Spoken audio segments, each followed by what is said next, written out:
Hello student, आज मैं आप लोगों को जो है फैक्टर्स कौन कौन से होते हैं जिस पे जो है प्लास्टिक डिफॉर्मेशन अफेक्ट करता है ना। प्लास्टिक डिफॉर्मेशन किस टाइप से किन फैक्टर्स पे डिपेंड करता है, वो सारे फैक्टर्स हम लोग डिस्कस करते हैं। तो बेसिकली जो है चार फैक्टर्स हैं। There are 4 factors that are affected for the plastic deformation. तो first one is type of stress.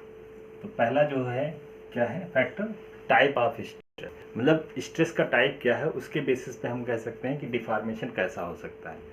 ठीक है, तो हम लोग देखते हैं कि जो है हमें डिफॉर्म करना है कोई चीज़। डिफॉर्म मतलब हमको उसको जो है प्लास्टिक डिफॉर्मेशन में कन्वर्ट करना है। तो हम कैसे उसको कह सकते हैं, कौन सा फेवरेबल कंडीशन होगा, इस चीज़ को देखते हैं।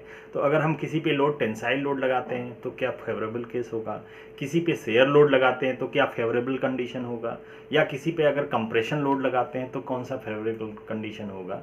तो इस चीज़ के लिए इन तीनों केस में हम देख सकते हैं कि जो है सबसे ज़्यादा जो फेवरेबल कंडीशन होगा वो कौन सा होगा, वो कंप्रेशन का होगा। तो हालांकि जो है प्लास्टिक डिफॉर्मेशन आपका टेंसाइल से भी होगा। मतलब टेंसाइल अगर स्ट्रेस लगाते हैं, टेंसाइल स्ट्रेस, तो ये भी फेवरेबल कंडीशन है। कंप्रेशन स्ट्रेस है, कंप्रेसिव स्ट्रेस है, ये भी फेवरेबल कंडीशन है। लेकिन अगर इन दोनों में कंपैरिजन करने की बात करें तो कंप्रेशन जो है, जो कंप्रेसिव स्ट्रेस है, वो ज़्यादा फेवरेबल कंडीशन है। और इसी कंप्रेशन के कारण ही हम प्लास्टिक डिफॉर्मेशन करके बहुत सारे जो है प्रोडक्ट को हम बना सकते हैं। जैसे कोई सीट के फॉर्म में बनाना हो, है ना, किसी सीट के फॉर्म में बनाना हो, रोलिंग पोर्शन के थ्रू जो है उसको रोल करना हो, सीट के फॉर्म में कन्वर्ट करना हो, या कोई जो है प्लेट्स जो है सीट्स को कट करना हो, सीट्स को जो है डिफॉर्म करना हो, तो ये सारी चीज़ें हम कंप्रेशन के थ्रू हम कर सकते हैं। तो सबसे जो फेवरेबल कंडीशन है जो डिफॉर्मेशन के लिए, वो कौन सा है, कंप्रेशन। उससे कम कौन सा है, टेंसाइल, है ना। तो इन दोनों में कंप्रेसिव स्ट्रेस अगर हम ज़्यादा करेंगे, कंप्रेसिव फोर्स लगा के हम प्लास्टिक डिफॉर्म कर सकते हैं। आपने देखा होगा कि जो है ऑर्नामेंट्स वगैरह बनाने के लिए उसको हम प्लास्टिक डिफॉर्मेशन में कन्वर्ट करते हैं। ठीक है, सबसे ज़्यादा जो है डिफॉर्म कौन सा हो सकता है, चांदी, है ना। सिल्वर जो है वो सबसे ज़्यादा डिफॉर्म हो सकता है। उसको जो है हम सीड्स, पतले पतले पत्थर में भी हम उसको बना सकते हैं। ठीक है, पेपर टाइप में भी बना सकते हैं, इतना पतला। ठीक है, तो वो कौन सी प्रॉपर्टी है, डिफॉर्मेशन, वो भी प्लास्टिक डिफॉर्मेशन। आप लोगों को मैं बता दूं, मैंने आपको पहले ही बताया था कि जो है डिफॉर्मेशन जो है 2 टाइप के होते हैं, एक इलास्टिक और एक प्लास्टिक। इलास्टिक डिफॉर्मेशन क्या होता है वो मैंने आपको बताया था। डिफॉर्मेशन मतलब जो शेप जो है आपका चेंज हो गया, जो ओरिजिनल शेप था वो दूसरे शेप में चेंज हो गया, तो इसको हम क्या बोलेंगे, डिफॉर्मेशन बोलेंगे। ठीक है, इसी से हम जो है डिस्कस करते हैं स्ट्रेन। स्ट्रेन क्या होता है, अगर जो चेंज हो गया है, जो शेप चेंज हो गया है, उसका डायमेंशन क्या है, और जो ओरिजिनल जो डायमेंशन था वो डायमेंशन क्या है, उन दोनों के रेशियो को हम क्या बोलेंगे, स्ट्रेन। तो यहाँ पे मैं डिस्कस कर देता हूँ। स्ट्रेन क्या होता है, change in dimension upon original dimension या इनिशियल डायमेंशन, है ना। तो इसको हम क्या बोलेंगे, स्ट्रेन बोलेंगे। तो स्ट्रेन को हम इस तरह से डिफाइन कर सकते हैं। और 2 टाइप के जो है डिफॉर्मेशन हो सकते हैं। एक मैंने बताया था आपको, इलास्टिक डिफॉर्मेशन, और दूसरा प्लास्टिक डिफॉर्मेशन। मैं रिवाइज कर देता हूँ। इलास्टिक डिफॉर्मेशन क्या होता है, इलास्टिक डिफॉर्मेशन वो डिफॉर्मेशन होता है कि अगर हम कोई फोर्स लगा रहे हो, बॉडी जो है या जो है कोई शेप वगैरह चेंज हो गया है, और उस फोर्स को हम रिमूव अगर करें तो ओरिजिनल शेप में वो जो है बॉडी पुनः जो है रिगेन कर लेती, तो उसको हम इलास्टिक डिफॉर्मेशन कहते हैं। तो ऐसे डिफॉर्मेशन हमको क्या बोलेंगे, इलास्टिक डिफॉर्मेशन। और अगर जो है ब्लॉक जो है पूरी तरीके से जो है डिफॉर्म हो जाती है, वो ओरिजिनल शेप में दोबारा वापस नहीं आती है, अगर हम उस पर एक्सटर्नल फोर्स को हटा भी दें, रिमूव भी कर दें, तो भी नहीं आती, तो उसको हम बोलते हैं प्लास्टिक डिफॉर्मेशन। कौन सा डिफॉर्मेशन बोलते हैं, प्लास्टिक डिफॉर्मेशन। ठीक है, तो हमें वही देखना है कि प्लास्टिक डिफॉर्मेशन कौन कौन से फैक्टर्स जो है जिम्मेदार होते हैं। तो पहला मैंने आपसे डिस्कस किया है टाइप ऑफ स्ट्रेस। तो स्ट्रेस जैसे आपको पता है कि स्ट्रेस कई टाइप के होते हैं, आपने मैकेनिक्स में भी पढ़ा होगा। तो टेंसाइल स्ट्रेस होते हैं, कंप्रेसिव स्ट्रेस होते हैं, है ना, शियर स्ट्रेस होते हैं। ठीक है, तो इस बेंडिंग स्ट्रेस होता है, तो इस बहुत सारे स्ट्रेस होते हैं। तो हमें जो फेवरेबल कंडीशन है वो कौन सा है, कंप्रेसिव स्ट्रेस। ठीक है, नेक्स्ट आपका फैक्टर आता है डिफॉर्मेशन टेम्परेचर। मतलब टेम्परेचर, अगर हम डिफॉर्म कर रहे हैं, किसी को प्रेस कर रहे हैं, कंप्रेसिव फोर्स लगा रहे हैं, ठीक है, तो उसका टेम्परेचर क्या है ये भी डिपेंड करता है। टेम्परेचर अगर हम ज़्यादा करेंगे तो क्या होगा, अगर हम ज़्यादा टेम्परेचर पे काम कर रहे हैं, ज़्यादा टेम्परेचर पे डिफॉर्म कर रहे हैं, तो क्या है आसानी से जो है हम उसको जो है डिफॉर्म कर सकते हैं, बहुत जल्दी बहुत कम टाइम में हम डिफॉर्म कर सकते हैं, ठीक है। और बहुत कम ही फोर्स में भी हम डिफॉर्म कर सकते हैं। कब? जब टेम्परेचर क्या होगा, ज़्यादा होगा। तो ऐसा क्यों केस होता है? क्योंकि हम जानते हैं कि मेटल्स के जितने भी मेटल्स होते हैं, अगर हम मेटल्स का टेम्परेचर इंक्रीज करेंगे तो क्या होगा, उनका स्ट्रेंथ क्या होगा, कम होता जाएगा, उनका स्ट्रेंथ क्या होगा, कम होता जाएगा। तो इस तरीके से हम क्या कर सकते हैं कि जो है टेम्परेचर को बढ़ा के और कम लोड पे ही डिफॉर्मेशन करके हम अलग अलग प्रोडक्ट को बना सकते हैं। तो इस जो है इससे क्या हम बता सकते हैं कि जो है डिफॉर्मेशन टेम्परेचर अगर ज़्यादा कर दिए, डिफॉर्मेशन टेम्परेचर ज़्यादा कर दिए तो क्या होगा, स्ट्रेंथ जो मेटल्स की है वो कम हो जाएगी, और स्ट्रेंथ जब कम हो जाएगी तो उसको अगर हमें डिफॉर्म करना है, शेप चेंज करना है, तो जो फोर्स हम लगा रहे हैं, जो फोर्स की वैल्यू हम दे रहे हैं, उससे जो स्ट्रेस जनरेट हो रहा है उतना फोर्स ना लगा के हम कम स्ट्रेस पे ही जो है उसको डिफॉर्म करते हैं। जैसे अगर हम जो है डायग्राम बनाने की कोशिश करें तो इस तरीके से, तो कम स्ट्रेस पे ही हम इसको डिफॉर्म कर सकते हैं। तो ये दूसरा फैक्टर है, ठीक है। और सबसे जो है डिफॉर्मेशन ज़्यादा कहाँ पे होगा, किस टेम्परेचर पे होगा? तो दो टेम्परेचर है, एक जो है किसी भी मटेरियल का, एक जो मेल्टिंग पॉइंट होता है, मेल्टिंग पॉइंट। मेल्टिंग पॉइंट से पहले जो है थोड़ा सा कम एक पॉइंट होता है जिसको हम कहते हैं रिक्रिस्टलाइजेशन टेम्परेचर, क्रिस्टलाइजेशन टेम्परेचर।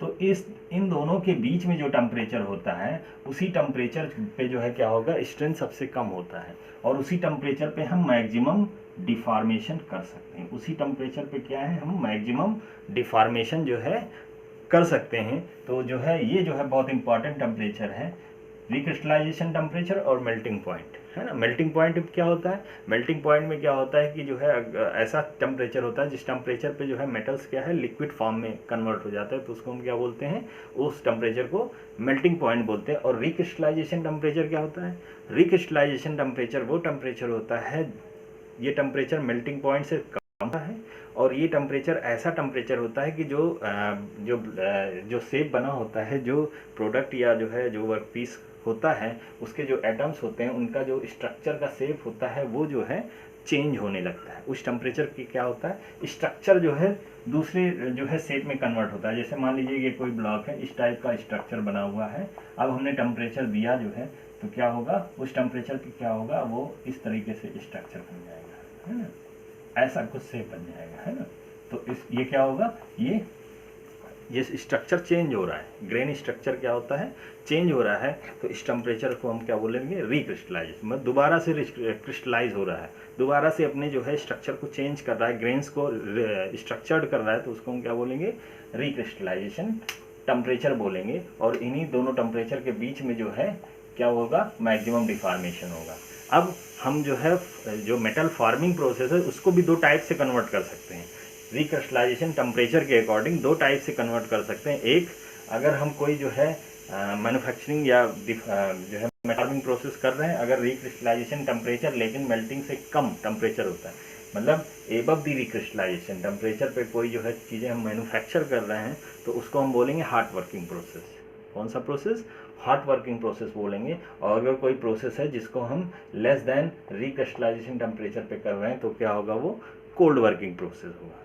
तो आगे हम और डिटेल में इसको समझेंगे कि जो है मेटल फार्मिंग प्रोसेस को भी अकॉर्डिंग टू रिक्रिस्टलाइजेशन टेम्परेचर हम दो टाइप से डिवाइड कर सकते हैं।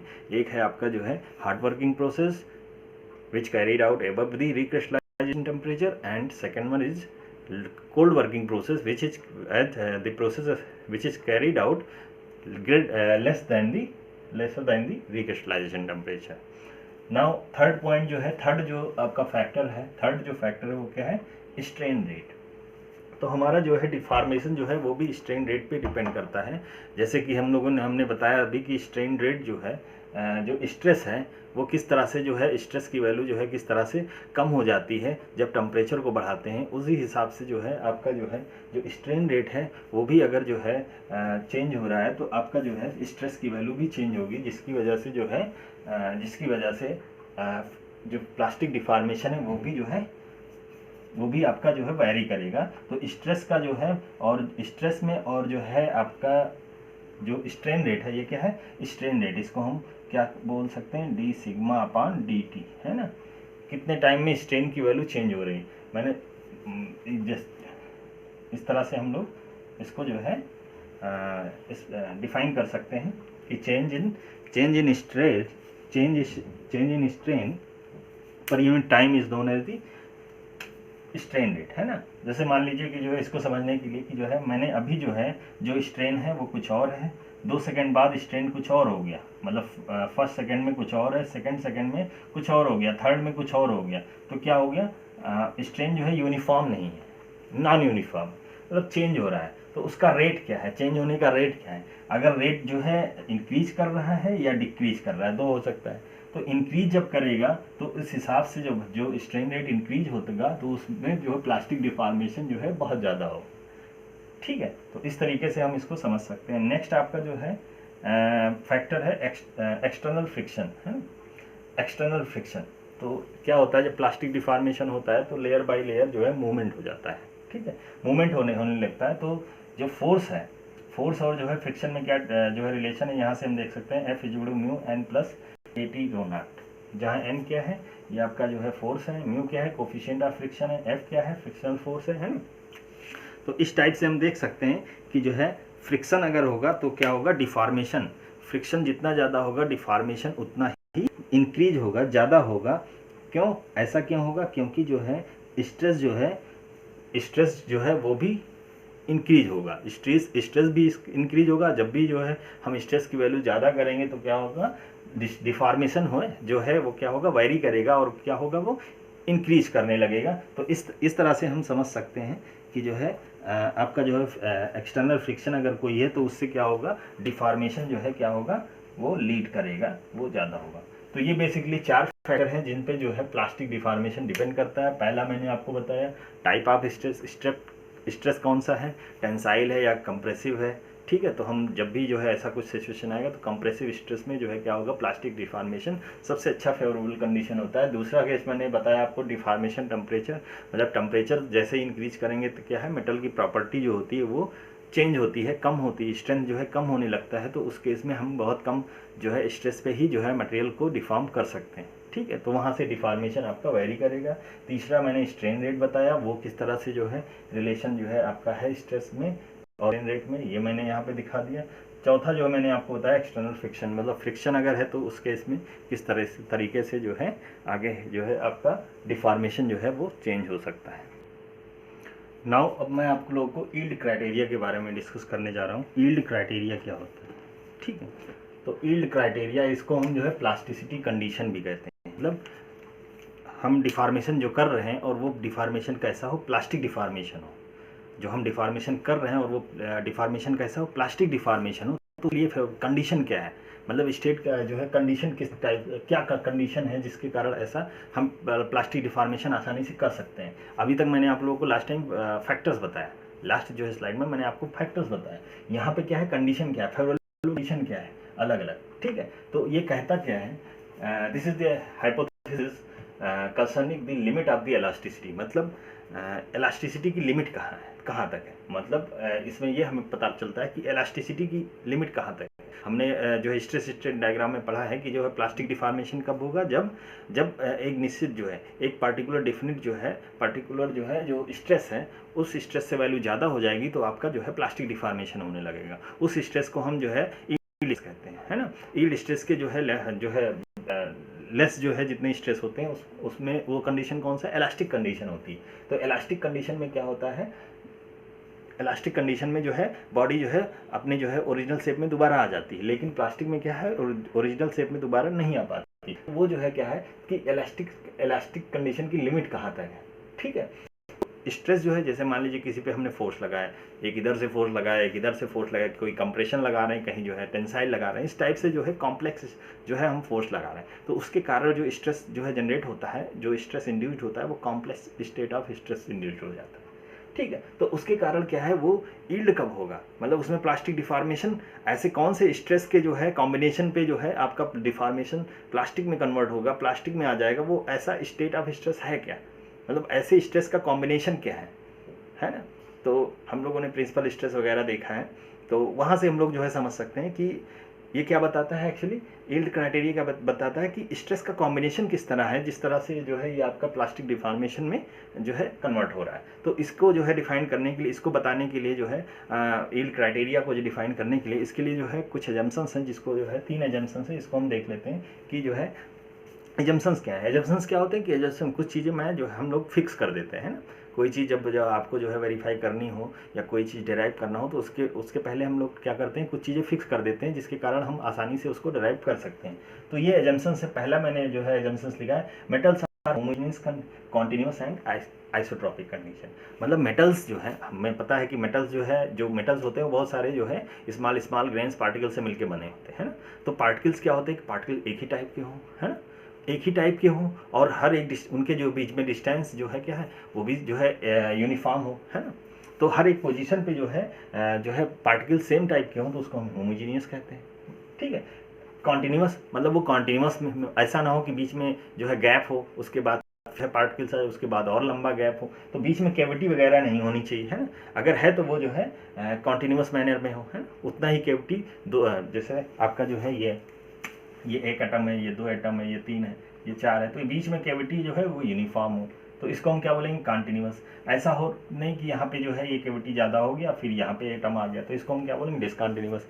आइसोट्रॉपिक में क्या हुआ, जो प्रॉपर्टी है एटम्स की, जो प्रॉपर्टी है वो हर एक डायरेक्शन में सेम होनी चाहिए, है ना। ऐसा नहीं कि अलग अलग जो है उसकी प्रॉपर्टी है ना। अगर हम जो है टेंसाइल फोर्स लगाएं तो उसका इफेक्ट हर एक एटम्स पे आना चाहिए, ठीक है। ऐसा नहीं कि एक पे कंप्रेशन आ जाए। तो इस टाइप से हम कह सकते हैं कि जो है metals are homogeneous continuous and should be isotropic in nature.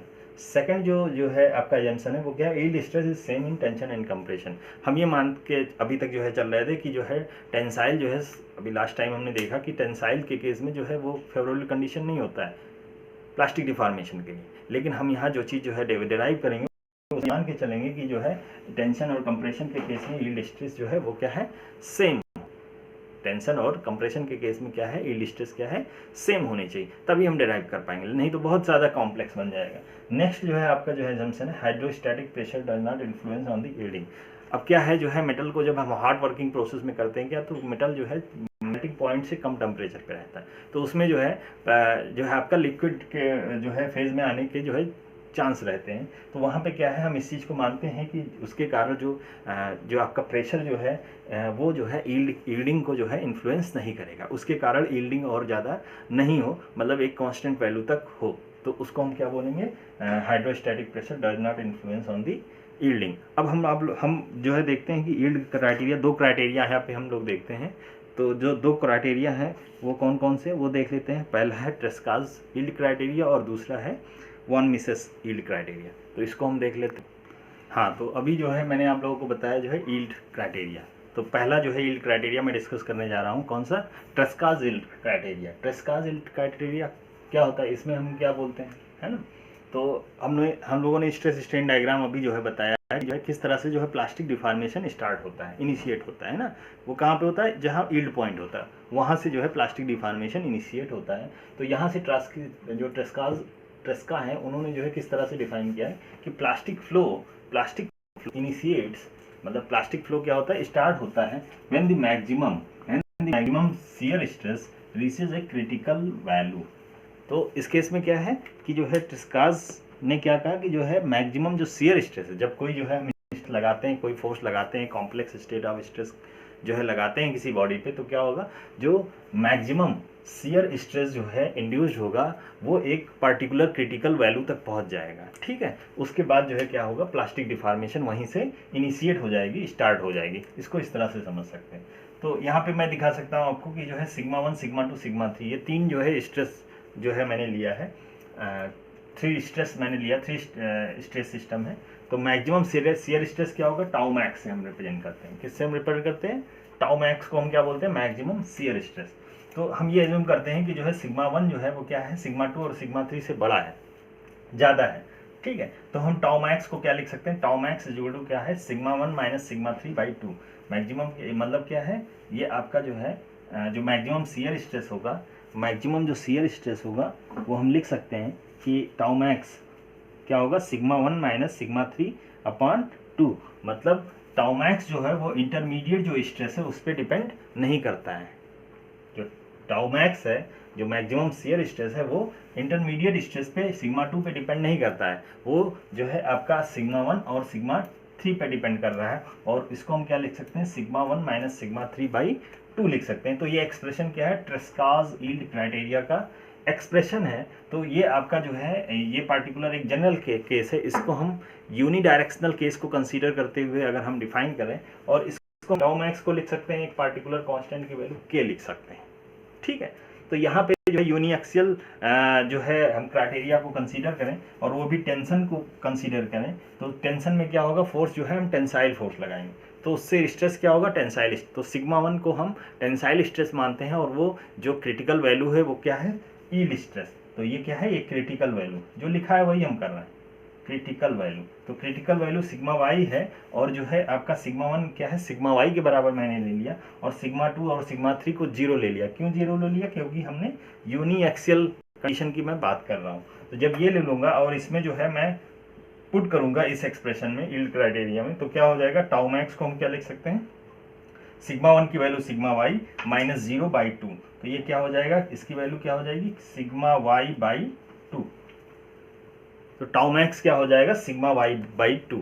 मतलब जो अगर यूनी एक्सियल डायरेक्शन में यूनी एक्सियल केस कंसीडर करते हुए टेंसाइल फोर्स हम लगाते हैं तो मैक्सिमम शियर स्ट्रेस क्या हो जाएगा, सिग्मा वाई बाई 2, या इसी को हम 0.5 वाई भी कहते हैं। ठीक है, नेक्स्ट जो है अगर हम जो है इसमें यूनी एक्सियल कंप्रेशन का केस कंसीडर करें, तो यूनी एक्सियल कंप्रेशन का केस कंसीडर करते हुए क्या होगा, हम सिग्मा 1 सिग्मा 2 क्या ले लेंगे, सिग्मा 1 सिग्मा 2 को 0 हमने ले लिया और सिग्मा 3 को जो है माइनस सिग्मा वाई ले लिया। माइनस क्यों ले लिया, क्योंकि जो है जब कोई फोर्स हम जो कंप्रेशन के केस में लगाते हैं तो जो फोर्स की वैल्यू लिखते हैं वो माइनस में कंसीडर करते हैं। ठीक है, माइनस में कंसीडर करते हैं। ठीक है, तो उसी चीज को मैंने यहाँ माइनस सिग्मा वाई ले लिया। सिग्मा वाई क्यों लिया, क्योंकि ये आपका क्रिटिकल वैल्यू है, यील्ड स्ट्रेस क्या है, क्रिटिकल वैल्यू है, उसी को हमने सिग्मा वाई ले लिया है। तो इस तरीके से हम अगर वैल्यू इसी में पुट करें तो क्या होगा, इसी में हम पुट करेंगे तो टाउ मैक्स हम लिख सकते हैं, टाउ मैक्स जोड़ू सिग्मा 1 मैंने क्या लिया है, 0 लिया है, माइनस सिग्मा 3 की वैल्यू क्या है, सिग्मा 3 की वैल्यू माइनस सिग्मा वाई है, तो minus of minus sigma y कर दिया और इस अपान 2 हो गया। और तो टाउ मैक्स की वैल्यू क्या हो जाएगी, यहाँ पे क्या लिख सकते हैं, tau max is equal to 0 minus of minus sigma y by 2 is equal to क्या लिख सकते हैं, सिग्मा वाई बाई 2। तो सेम जो है यहाँ पे भी आ गया कि टाउ मैक्स जो है वो क्या होगा, यील्ड स्ट्रेस जो है, जो क्रिटिकल यील्ड स्ट्रेस है, यील्ड पॉइंट है, उसका क्या होगा, हाफ होगा। तो यहाँ से हम इसको लिख सकते हैं और इसको हम के भी लिख सकते हैं, बहुत सारे बुक्स में के भी दिया है। तो के की वैल्यू जो है यहाँ पे sigma 1 minus sigma 3 by 2 is equal to क्या लिख देंगे, के लिख देंगे। तो ये जो है इस तरह से हम जो है इसमें जो है देख सकते हैं। नेक्स्ट आपका क्राइटेरिया है वन मिसेस। नाउ नेक्स्ट आपका जो है क्राइटेरिया कौन सा है, वन मिसेस यील्ड क्राइटेरिया। और पिछला जो था मैंने अभी बताया था आपको, ट्रेस्काज यील्ड क्राइटेरिया, वो कौन किस पे बेस्ड था, मैक्सिमम शियर स्ट्रेस थ्योरी पे बेस्ड था। ये थ्योरी क्या है, ये फेलियर थ्योरी है। 5 थ्योरी होते हैं जिसमें से 2 थ्योरी यहाँ पे यूज़ हो रहा है। तो जो है आप लोग अभी पढ़ेंगे, मैकेनिक्स में भी कुछ आपने पढ़ा है, उसी चीज़ का यहाँ पे वो है। ठीक है, तो यहाँ पे क्या कहता है, यील्डिंग स्ट्रेस, ये क्या है, based on the distortion energy theory. ये क्या है, डिस्टॉर्शन एनर्जी थ्योरी पे है। और वो वाला दूसरा वाला कौन था, ट्रेस्काज, वो किस पे बेस्ड था, मैक्सिमम शियर स्ट्रेस थ्योरी पे था। तो डिस्टॉर्शन एनर्जी थ्योरी का जो है फार्मूला क्या होता है, डिस्टॉर्शन एनर्जी का formula, distortion energy strain energy per unit volume को हम यू से लिखते हैं। इसका फार्मूला क्या होता है, 1/6 सिग्मा 1 माइनस सिग्मा 2 का whole square plus sigma 2 minus sigma 3 का whole square plus sigma 3 minus sigma 1 का होल स्क्वायर, जहाँ सिग्मा 1 सिग्मा 3 क्या है, ये 3 डायमेंशनल जो है स्ट्रेस है, सिग्मा 1 सिग्मा 2 और सिग्मा 3। जी क्या है, शियर मॉडुलस, इसको मैकेनिक्स में हमने बताया था, जो है मैकेनिक्स में आप लोगों ने पढ़ा होगा, जी शियर मॉडुलस। ठीक है, तो इसका एक फार्मूला होता है कि स्ट्रेन एनर्जी कितनी होती है, ये एक फार्मूला होता है। अब इसी फार्मूले को हम देखते हुए यूनिएक्सियल टेंसाइल का केस कंसीडर करते हुए हम देखते हैं यूनिएक्सियल जब होगा, मतलब एक ही डायरेक्शन में स्ट्रेस की वैल्यू लग रही है, इस तरह से देख सकते हैं, sigma 1 sigma 2 sigma 3 unidirectional में लग रहा है, तो क्या होगा, सिग्मा 2 और सिग्मा 3 की वैल्यू क्या होगा, 0 लिख रहा है, और सिग्मा 1 की वैल्यू हम क्या रख देंगे, सिग्मा वाई की वैल्यू के बराबर रख देंगे। सिग्मा वाई क्या है, यील्ड स्ट्रेस। तो ये वैल्यू हमने पुट किया इस एक्सप्रेशन में, तो हमें क्या मिल गया, 2 सिग्मा, इसको हम देखते हैं।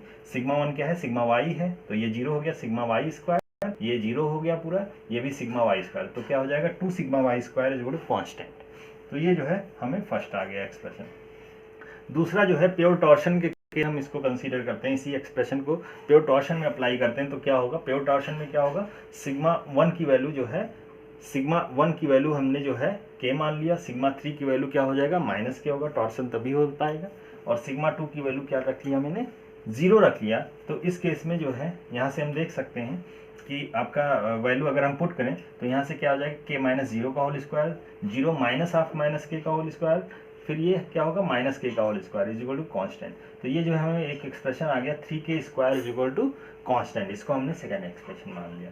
अब इन्हीं दोनों एक्सप्रेशन को देखते हुए हम k और सिग्मा वाई में जो है रिलेशन क्या है वो निकाल सकते हैं कि जो है जो क्रिटिकल वैल्यू है वो क्या होगी, है ना। तो इसको हम अगर बराबर कर दें दोनों, क्योंकि दोनों कांस्टेंट है, तो क्या हम लिख सकते हैं 3k square is equal to क्या हम लिख सकते हैं 2 सिग्मा वाई स्क्वायर। यहाँ से जो है हम लिख सकते हैं 3k स्क्वायर, सॉरी ये 3k स्क्वायर, इसको एक बार चेक कर लेते हैं, ये k square plus k square, k square plus k square, यहाँ पे सिग्मा 3 माइनस सिग्मा 1, सिग्मा 3 क्या है, सिग्मा 3 आपका है माइनस k, और सिग्मा 1 भी k है, तो ये k है, तो इसका जो है ये वैल्यू हम पुट करेंगे, तो ये -2k होगा। तो यहाँ पे क्या हो जाएगा, ये जो 3k स्क्वायर नहीं, ये 6k स्क्वायर हो जाएगा। तो यहाँ पे हम लिख सकते हैं 6k square is equal to 2 sigma y square. तो यहाँ से 2 देखिए, 2 3 जा 6 हो गया, तो k की वैल्यू क्या हो जाएगा सिग्मा वाई अपान √3, है ना। तो जब हम वन मिसेस थ्योरी लगाएंगे तो जो क्रिटिकल वैल्यू है स्ट्रेस की, जिसके जो है बाद आपका प्लास्टिक डिफॉर्मेशन इनिशिएट होगा, वो क्या है सिग्मा वाई अपान √3। इसको √3 की वैल्यू अगर हम देखें तो क्या है, तो ये √3 की वैल्यू कितनी होती है 1.732, है ना। इसको हम ध्यान से देखें तो 0.507 ये आ रहा है लगभग, है ना। तो यहाँ से देखिए ये 0.5 से ज़्यादा आ रहा है। ट्रेस्कास के केस में क्या था, जो है क्या था 0.5 सिग्मा वाई था, जो के की वैल्यू आई थी वो क्या थी 0.5 सिग्मा, जो क्रिटिकल वैल्यू आई थी वो क्या था यील्ड स्ट्रेस का हाफ था, और इस केस में क्या है यील्ड स्ट्रेस के हाफ से थोड़ा सा ज़्यादा होगा, ठीक है। तो इस तरीके से हम देख सकते हैं कि दो क्राइटेरिया हैं, एक ट्रेस्कास और एक वन मिसेस के केस में जो क्रिटिकल वैल्यू है वो कितनी आ रही है, और ट्रेस्का के केस में कितनी वैल्यू आ रही ये है। अगर हम जो है कोई जो है क्वेश्चंस में अगर हमसे बताया गया है, जो है कहा गया है कि ट्रेस्कास से आप सॉल्व करिए, तो उसमें हम के की वैल्यू जो क्रिटिकल वैल्यू जो शियर स्ट्रेस की क्रिटिकल वैल्यू उसको हम 0.5 लेंगे, 0.5 टाइम्स सिग्मा वाई, और अगर ऐसा केस कंसीडर किया गया है बताया गया तो हम क्या ले लेंगे 0.507 sigma y. Okay, thank you.